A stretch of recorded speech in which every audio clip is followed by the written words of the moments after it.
Okay, mic check. Can you hear me? Let me see. Yes, I hear you. All right, all right. How you feeling?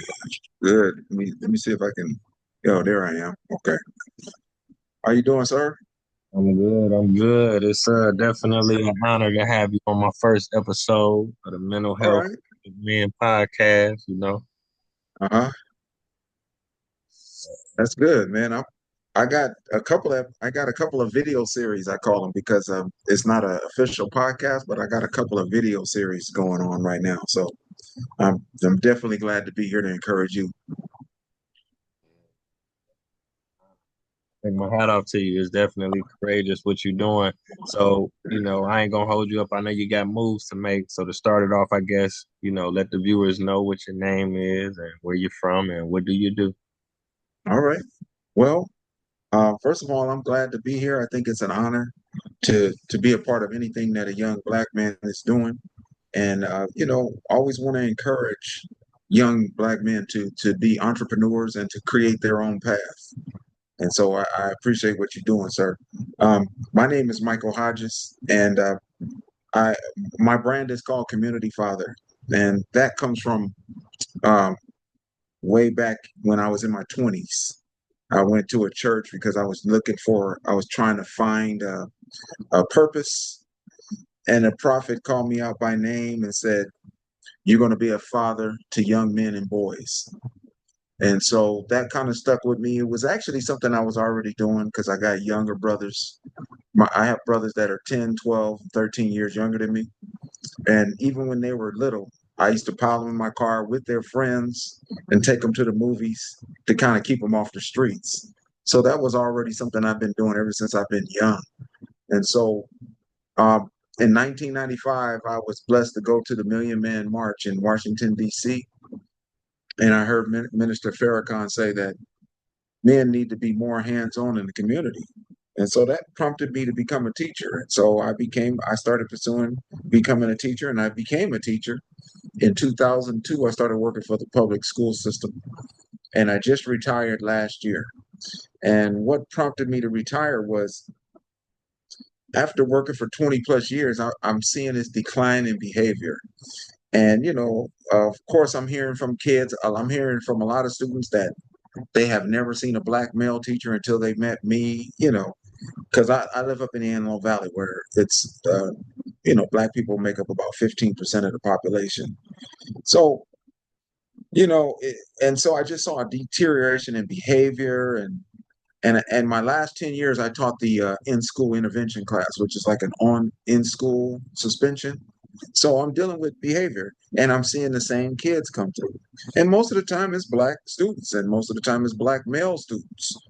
So that prompted me I figured, as teachers, there's only so much we could do. Something needs to be done in the home. So an idea came to me, well, why don't I build an organization that provides fathers for the community? But I knew this is not something that I could do by myself. It's going to take educating, re-educating, and enlightening black men to their purpose as fathers, because there's a power in who we are, and going all the way back to the beginning and our original purpose. If we understand who God created us to be and the kings who He created us to be, we wouldn't we wouldn't walk around with this defeated attitude, feeling like we have to work for somebody, and our whole lives is about survival and paying bills because our kids see that and they don't want that. And that's why the young people are starting to shut old people out because they don't want to have to do what we've done to survive. They want to be able to pave their own way and call their own shots and be in control. And so that prompted me to retire. And so I've been retired for about a year, and I'm getting this thing going, and it's good. I actually I'm What encourages me is because now I get a chance to be an example to my sons. My sons are in their 20s, and I want them to see their dad that's not quick to go get a job and clock in and do what the man tells them to do. I want them to see a father that's figured out his own path. And so a big part of my process, the community father, what we're doing is mentoring and supporting parents in the community. So I've got a team of people that are working with me, and we're supporting parents. We're teaching them new habits because I figured out the best way to help kids change is to get their parents to change. And so and a lot of times that just comes from build um, uh, pre, starting new habits, like getting up an hour early in the morning, meditating, you know, not turning on the TV or the radio or looking at the phone first thing in the morning, but giving an hour or two meditating in peace and talking to the creator. I think it's mandatory to talk to the creator because nobody knows us better than he does. And if we want answers to the complex problems, like how to build a community, who better than to check in with than him? So I check in with him daily, and I give him that first hour and a half of the day. I read his word, define answers, and so that has really strengthened me and given me, and now I feel powerful. I no longer feel like, you know, a failure, a defeated race. I don't feel like that. I feel like I know I'm part of a great people, you know.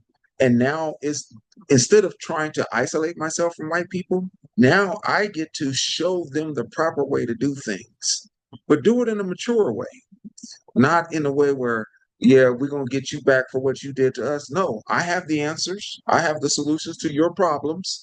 Now, if you humble yourself and listen to this black man, you might actually learn how to get out of all this chaos that has been created in this. So that's what I'm about, community father, and just about building up men, all men, but in particular black men, because of what we've been through and what we've kind of accepted as truth, even though we've been told a lot of lies. Even within the church we've been told a lot of lies. And so I'm glad to be here, man. And just for this note, I'm looking on the website that I met you on, the mental health for black men, and I think that's a great thing. I think that there's so many men there. We actually could build something, but I just want to get us past the point where we're identifying with pain and we're identifying with struggle. We think that that's supposed to be part of our life when it's not. So, all right. So I appreciate you for having me, man. You have any questions for me? Yeah, yeah, definitely. I appreciate you sharing that. I mean, you definitely dropped a lot of gems. Like I said before, I take my hat off to you. It's very courageous what you're doing.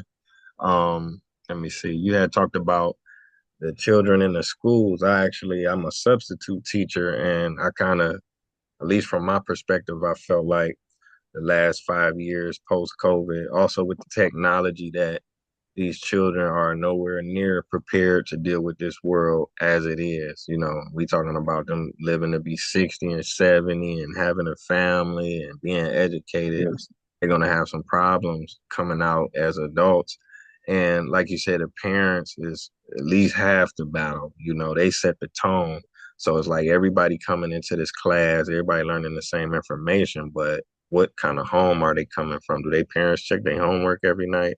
Do they parents care if they do their homework or not? You can tell by how they dress. Some of the girls, they dressing like grown women, and then Hmm.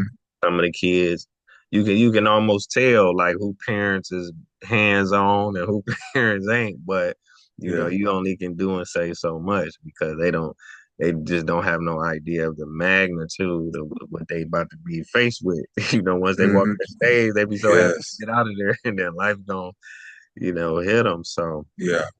I can definitely relate. Now let me see. Now I can ask you this.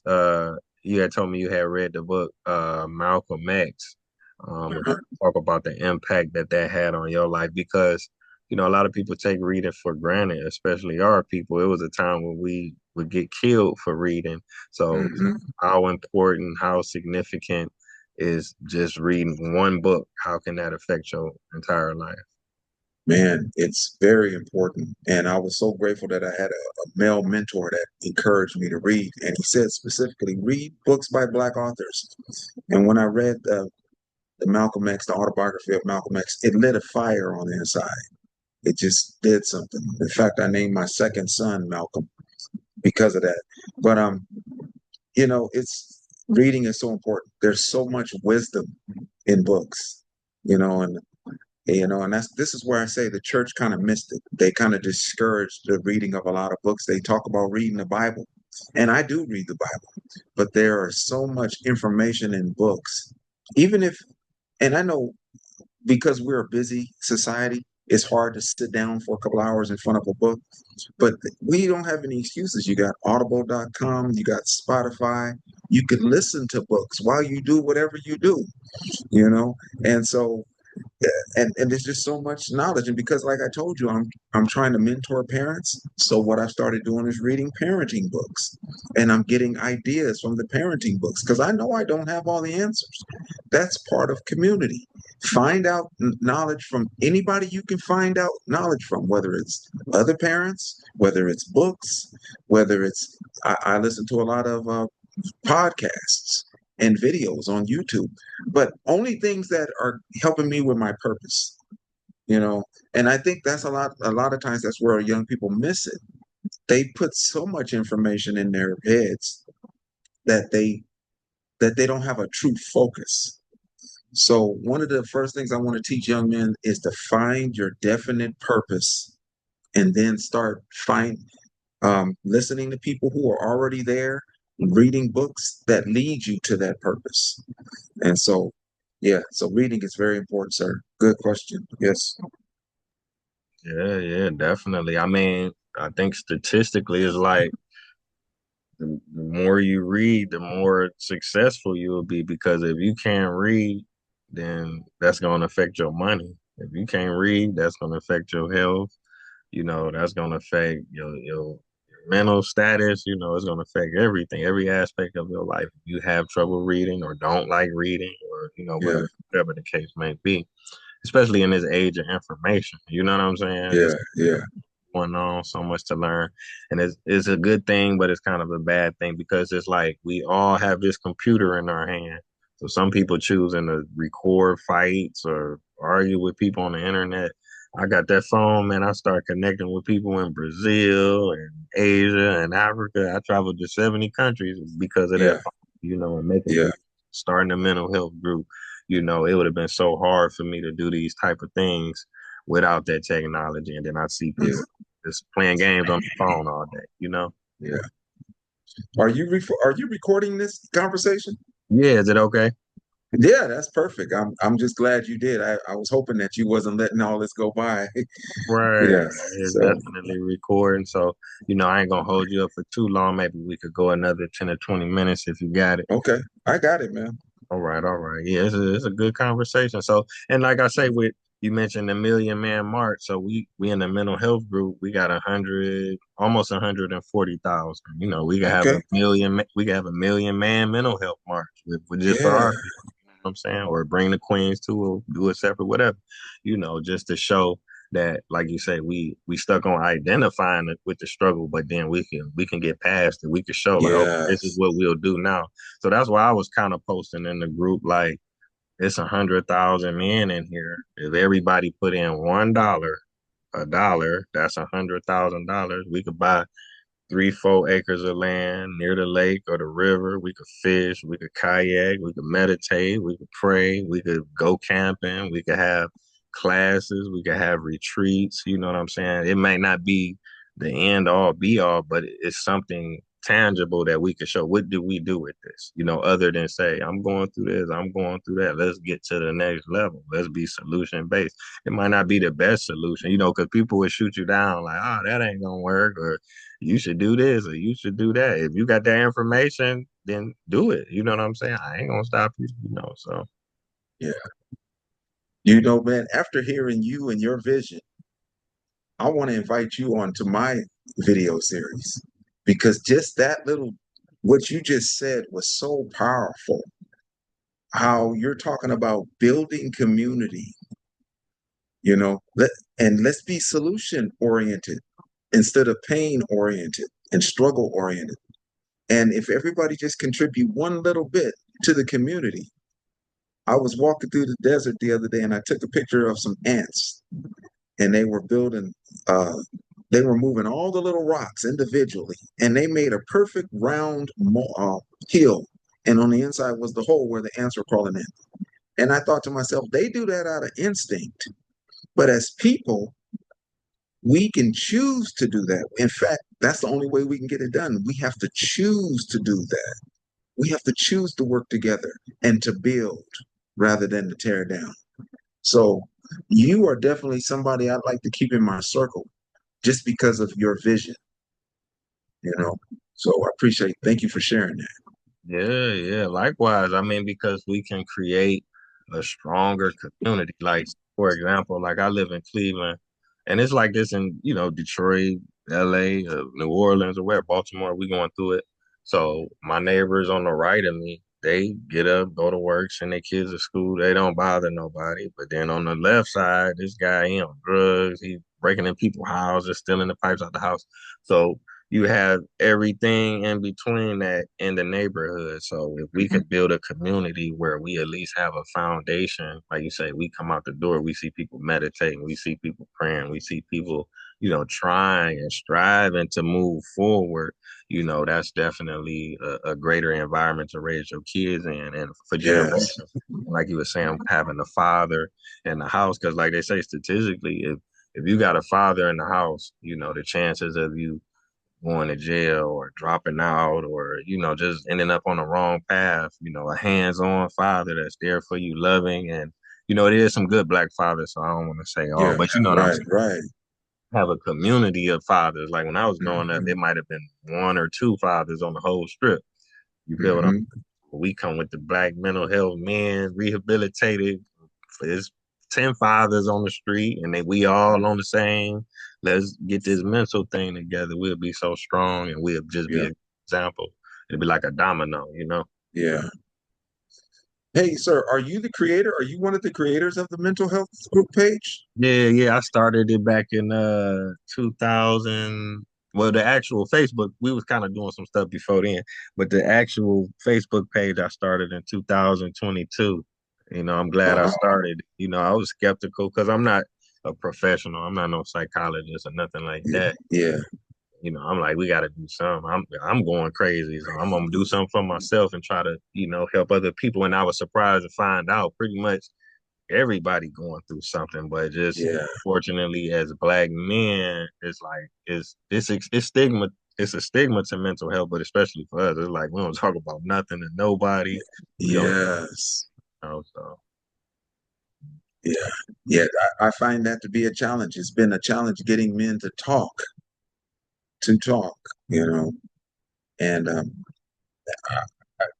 it's that's our pathway to help.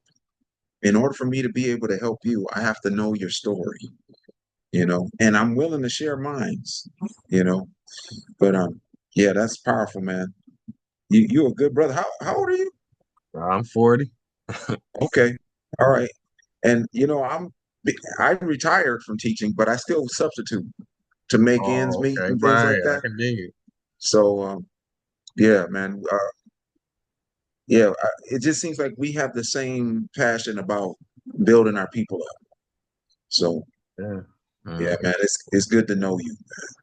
Oh, likewise, likewise. Like I say, this the first episode, so I'm gonna definitely get some more brothers on here, and even if we only get a few, it'll hopefully it'll start a trend, and people can look at it and see how they can overcome, what they was doing. Like you shared, you could pray, you could meditate, you read, and that's some good coping mechanisms to help get your mind off Hmm.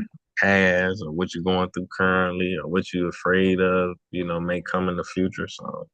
Yeah, Do you have like a website or a platform where people can follow, your podcast and what you're doing? yeah. I have communityfather.com is actually a website, communityfather.com. But I'm on Facebook, and I'm willing to. If you look up under Community Fathers, you'll probably find me. You know, but yeah, hashtag Community Father. I'm probably one of the few people that use that a lot. Hmm. So, but yeah, man, and it's all about empowerment, empowerment. empowerment of men and empowerment of community. That's my two main focus. But I wanted to say one more thing to you, man. You know, it'll come back to me. But I oh, I just wanted to ask a question Hmm. because you said this is solution oriented, Well, I'm and trying to be. yeah, and you also talked about your vision, which I think is part of the solution, except for the one part when, especially when it involves money, Yeah. because I know that we as a people we tend not to trust each other. How can we get over that hump? How can we get over that hump? Yeah, that's $1 million question. It's not a simple answer because everybody done been through so much. So I understand it. I'm not confused or don't know Hmm. why. But like I say, I'm only asking for $1. So Yeah. I went to Walmart yesterday. A bag of Doritos was $5. So Uh-huh. you may not trust me. You know what I'm saying? So it's easier for me to ask you for $1 than for me to ask you to trust me. So I just say that to say if we put it on the scale, if everybody put it on the scale, if I get this dude $1, he gonna rip me off and keep my money, or if I get this dude $1, he talking about getting some acres of land, growing fresh fruits and vegetables.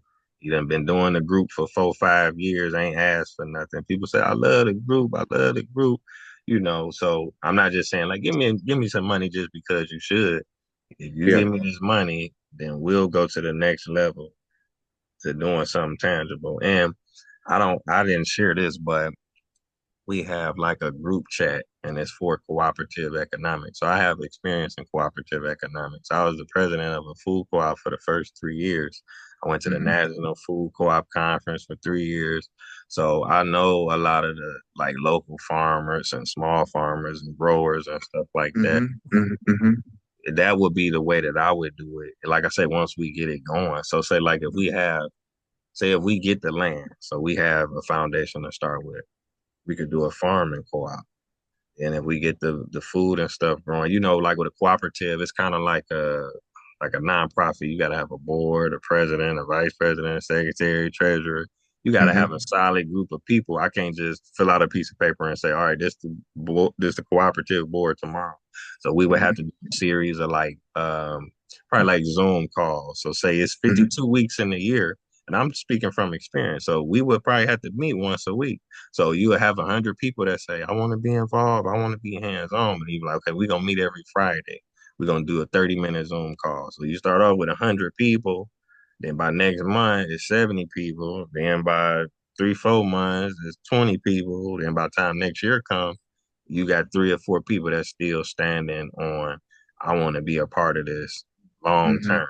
You get what I'm saying? So Yeah. I done been doing it. So I can stand that time limit. I don't have no time limit on it. So, like I said, we could get the land, do a farm cooperative. That's to grow the food. Then after that, we could do like you could do a housing cooperative. You could do a Hmm. bank. You could do a bank cooperative, like a what we call a credit union.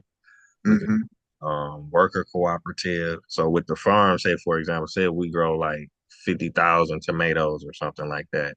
Each person would buy a membership. Say if not a donation would just be $5. You just giving $1 or whatever. But if you Hmm. purchase a membership, and it's a legal entity recognized by the state and all that stuff. Yeah. So Yeah. you say you put your $100, buy one share. A person could buy multiple shares. You could be like, I'm gonna put in 10,000 and buy 100 shares. It'll be like it's democratically ran. So if you buy one share and this person buy 50 shares and this person buy 1,000 shares, each person only still get one vote. So we would say, okay, do we want to start growing corn or do we want to grow strawberries? And say we got 1,000 members, then we will vote on that. So if 600 people say, no, let's do strawberries, then we have to do strawberries. You know what I'm saying? Hmm. Yeah. Want to start a beehive. We want to start doing honey. We would vote on that. So each step of the process, it would be a voting process, and then the board to kind of oversee it. They're not there to overpower anybody or dictate, Hmm. but they just kind of we gotta have bylaws, we gotta have rules, we gotta have regulations and stuff like that. Like I say, Yeah. Yeah. it's a long process, and I'm up Uh-huh. for it. But you just Yeah. gotta find people. So some people just like, man, here go your dollar, and wish you luck. And then some people, want to be hands on. Mhm. That's good, man. I'm glad that I asked that question because it gave you a chance to tell your audience what it is that you're doing. And I think that's good. I thought that was outstanding that you said it's only $1. Even if even if you feel like the man is ripping you off, you only lost $1. But why not take a chance with $1 to build community? So that's just powerful, man. I can't wait to get you on my show because I want as many people to hear you as possible, you know, because I think that if we can get brothers like yourself, all of us to kind of unify in our thinking, we can be the ones who manage what's going on, and even help train young people to take our place. I know I'm almost 60, so I need to start thinking about training a young brother to step up and take a leadership role. That way, what we're building doesn't die. You know what I mean? So thank you. Yeah, Yes. definitely. I mean, we could do it. It's like other groups of people do it all the time. That's how they live. You feel me? Yes. This is how they get Uh-huh. down. So it's like I say, we could do a farm co-op, we could do a food co-op. There's like a grocery store, but like I say, we could vote on what items we want to have, within the store. And then we have educational components, where we could teach this and we could have Hmm. tutoring, have reading, we could have math class, yoga class, we could have all of that stuff and just kind of re-educate our people, have them eating healthier, have them in nature, have them breathing fresh air. You know what I'm saying? And Hmm. I'm sure if it's 100,000 people, you might have an economist or an accountant or a finance or marketing. They got people in the group that could do all that stuff. And I'm open Yeah. for it. Like I said, it don't have to if they got a whole nother idea that'll work, I'm open for it. We gotta Yeah. do something. So one last question though. Are is this only for black people, or do you see us kind of reaching across the aisles and touching everybody? Well, I feel like we gotta set something up that's just for black people. So the Okay. land will be black owned, the food co-op will be black owned, the bank will be Hmm. black owned, the everything will be black owned, but it is a legal entity, so you would have to Yeah. operate within the confines of the law. We're not gonna break the law. So, for example, if we have a food cooperative and there are people that Uh-huh. want to purchase and support and buy our products. We growing organic tomatoes, and now we got a facility where we can crush the tomatoes and make ketchup and pasta sauce. I would definitely be open to any person on earth making a purchase. Okay. All right. All right. I like that. All right. Like you said, what about a company that specializes in getting something that we need done, Mhm. but they are not black owned? Like if we needed somebody to press the grapes because they have the facility, would Mhm. you be willing as a black owned company to partner with a company that's not black owned in that regards?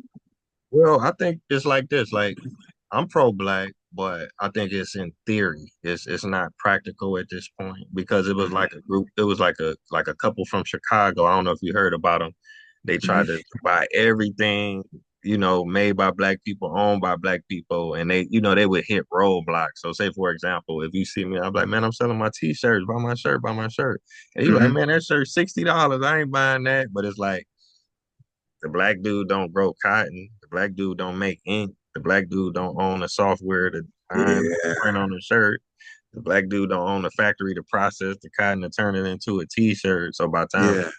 buy it and buy it and buy it, and then he put his mark on it, and then he try to sell it to you, it's just not we just don't have all those options right now. So we don't have a Nice. choice. But I'm open for from seed to harvest. I'm willing Yeah. to I started an urban garden. So when I was speaking of Uh-huh. farming the urban garden, I had chickens, I had a beehive. I know how to Uh-huh. do all this stuff.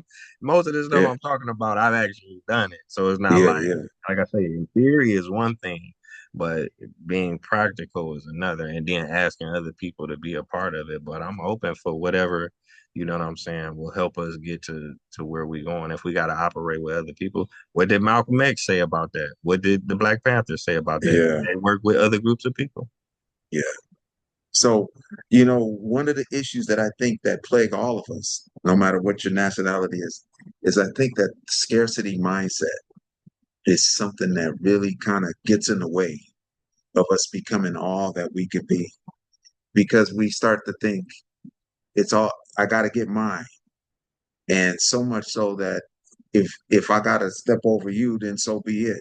But kingdom, which really what I base everything on, is abundant, and there's enough to go around for everybody. Now, I like what you're saying. I don't want you to think that I'm taking away from anything you're saying. I agree with what you're saying, and I think we should be able to do it from the seed to the product. I think that's power. There's power in that. So, but I I, I want I want to be able to teach everyone to do that process. You know what I mean? And if our community can be an example, then so be it. You know what I mean? After we grow strong and powerful because of our independence, then let's show the Hispanic man how to do the same thing. And then, but and so that I like what you're saying, man, and I could see that vision, and it's a powerful vision, sir. It really is. Yeah. Yeah, it's been an honor talking to you. I wish we could talk forever, but you know how Yeah. it goes, man. We gonna do it. Yes. We gonna get it done. I'm hopeful. I'm faithful, but it just takes some time. So, like I say, a lot of this stuff I've been working on it for years. Sometimes when you see people like you watch a movie and you be like, who is this actor? They blowing up, they doing this and doing that. And you be Hmm. looking, they've been acting since they was 5 years old. They've been acting Yes. 30 years.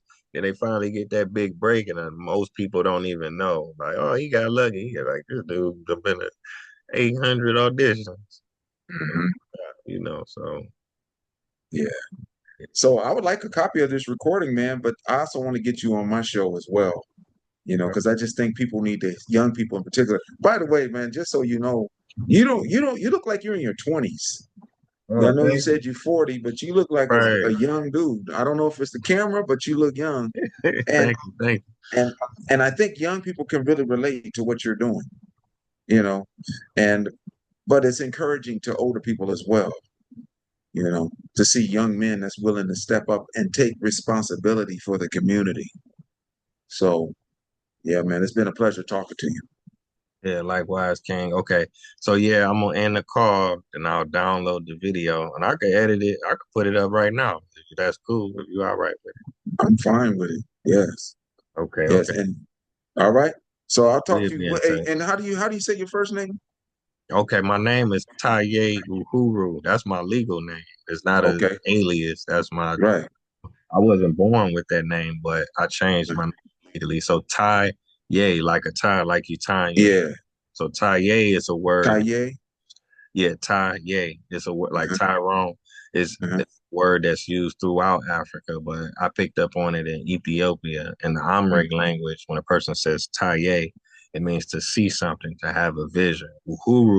Uhuru is a Swahili word. They speak in like Kenya and Tanzania. You probably know this already, but Mm-hmm. it means freedom. So my name means as seen freedom.